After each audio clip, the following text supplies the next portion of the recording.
مرحبا بكم خياتي، السلام عليكم ورحمة الله تعالى وبركاته. جبت لكم وصفة تاع اليوم كسرة فطير بمقادير مضبوطة. من هذا الفيديو وحدة بتقول لي ما نعرفش ندير كسرة، عطيت لك جميع الأسرار والمقادير مضبوطة. 3 كيسان ونص سميد وماين. السميد لازم يكون ماين، كسرة فطير ما تندرش بسميد رطب. بعد الكيلة رابعة نكملوها فرينة.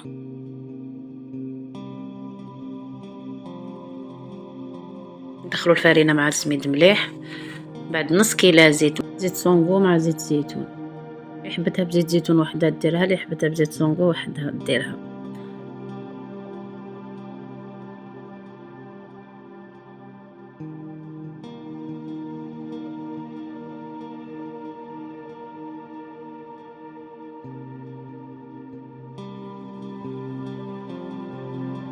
نبسو كاع هذاك السميد، نبسوه مليح.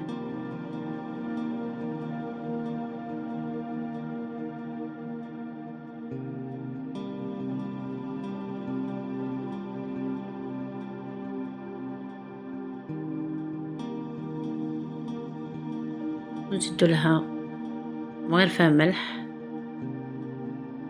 مغرفة تاع القهوة خميرة خبز، مغرفة كبيرة سكر، ونلموها بزوج كيلات ماء. المقادير حتحطهم في صندوق الوصف.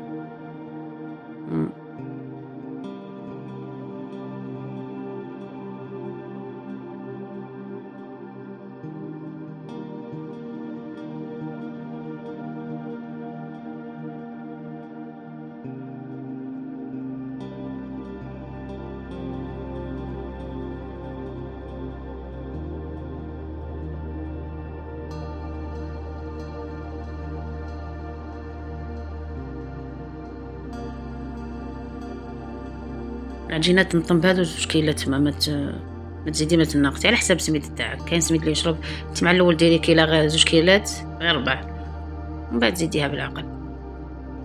وهنا نوصلوا للمفيد. كسرة فطير جامي تنعجن، كسرة فطير تتقطع كيما راكم تشوفي ندير لها، باش ما يديرلهاش العلك وتجي معلكه. تتلم برك.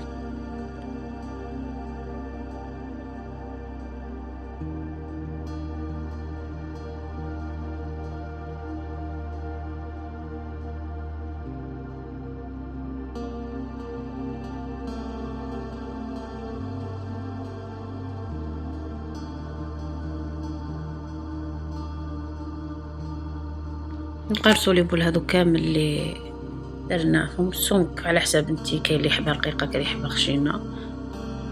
طيبيها كاع لي كوتي حتى تولك حميمه. واعتمدوا هذه الوصفه ناجحه 100%. الى لحقتي لهنا الزينه ما تنسيليش اللايك هذاك الى عجبتك الوصفه.